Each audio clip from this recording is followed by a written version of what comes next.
Hey y'all, what's going on? It's Lisa here, Family Foods. Thanks for tuning in.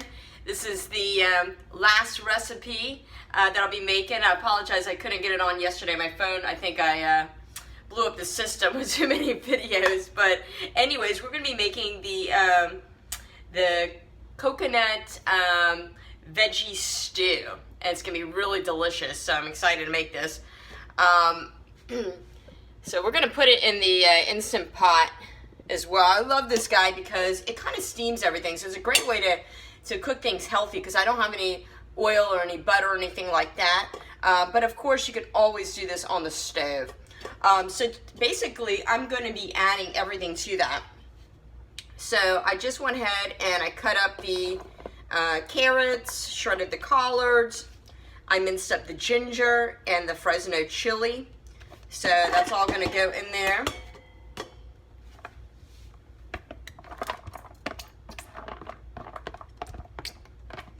And one little addition I think I'm going to add, I was in debates and someone else had mentioned it, is a little bit of that honey peanut butter. And I make an African peanut stew. You can find a recipe on the channel. It's really delicious. So I've got the corn in here. Make sure you use all the juice and everything. I think with this grocery haul here, I think I have used every last bit of food. Nothing has gone to waste. So that's awesome. The tomato sauce, coconut cream. Look at that, refrigerated. That's a good coconut cream, nice and thick. That's going to add good flavor.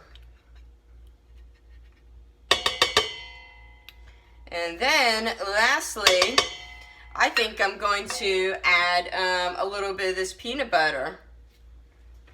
This peanut butter is good. My kids would like this. I usually buy the one that doesn't have any sugar, but you know, I wanted something sweet. I didn't really have anything sweet in this challenge, which is probably a good thing. But this honey peanut butter adds a really nice sweetness. So I think I'm going to add in, that much. Heaping tablespoon. And I was in debates of just cooking this and then serving it over the rice, but I was thinking maybe just to add it all together.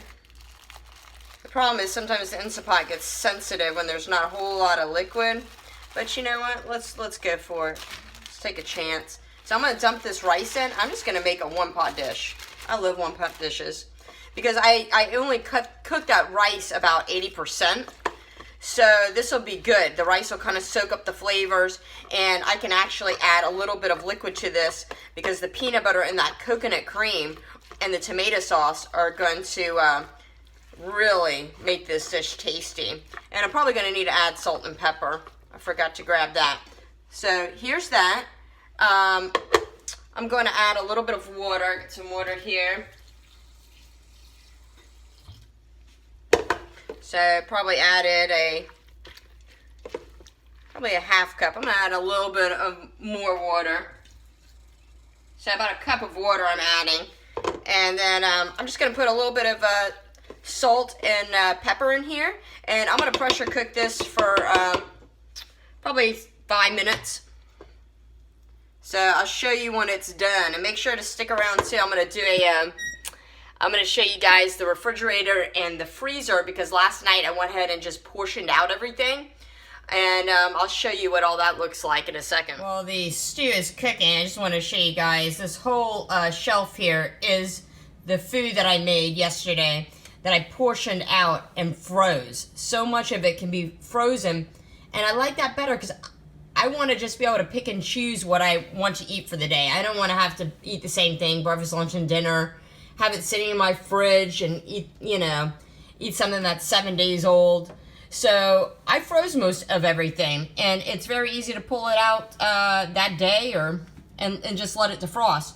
So I'll just tell you what I got here. In the back, I've got all the breakfast wraps. I froze all of them because I can just microwave this. I could pull this out. It's not going to take long to defrost. I can heat it up in the stove or the oven.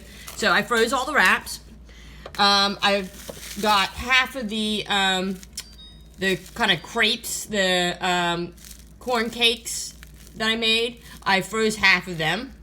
And I just have parchment paper in between, or wax paper in between, so that I could just open this up and take one out. They're so thin, it's going to defrost in no time.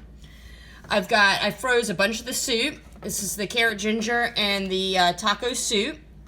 And this way I can just take this out, and Jen could bring it for work, and we can have it for dinner. I froze like half of the rice pudding. Okay, rice freezes very well. I took a little risk here because the chicken salad is the first thing that I'm more concerned about going, you know, wanting to eat first. So I froze half of it. Chicken can obviously freeze, beans. I was a little concerned about the apples because sometimes fruit loses its texture when it changes its texture when it freezes. But you know what? How bad can it be? If anything, if it softens, it'll just kind of, you know, make a little bit of a paste like the beans. I've got the chicken bog that freezes great, so I got like half of that. The beans and rice. I froze all of the enchilada casserole. Okay, 6 huge servings there. I froze it all because it freezes great. Again, how long does it take to defrost something? You pull it out.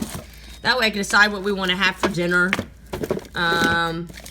You know, I never know what I'm in the mood for. Jen will eat anything, but I'm a little more particular. So that's the freezer. And in the fridge, the first 2 shelves are Jen and I. So I've got the carrot sticks here that we can have with the peanut butter. And if we decide we don't really need that as a snack, I could throw the carrots in one of the dish for an extra veggie. There's the crepes. That's the chicken bog. The rice pudding. Chicken salad. So these snack size bags are great because it's usually a great portion size for one person. So we got this that we can have with the collards, or just eat by itself, and then the collards I could throw in something different. So we got different options here. Those are those 2 eggs for that one dish that I haven't made yet, because I'll probably make that and we'll just eat it. Here's all my collards for different things. The tomatoes I'll probably use maybe to garnish the enchiladas, maybe in the soup. I don't know, you guys. I'll be filming each day of what we're eating.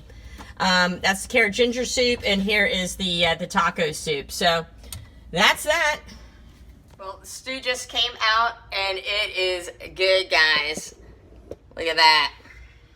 Nice big bowl, and creamy.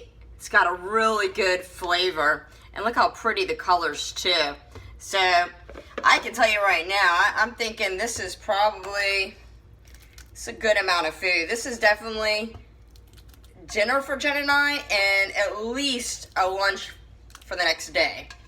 So that's good. At least 3 servings here. So there we go. Let's see, that's 9 main meals, and we got the snack and everything as well. But there we go. So thanks so much for watching, guys. I'm putting this all in the playlist, so if you missed a video or 2, or just come into this down the road, you can make sure to catch all of the videos in the series. But I will catch you later on tonight when I show you all the food that we'll be eating today. Ciao, my friends.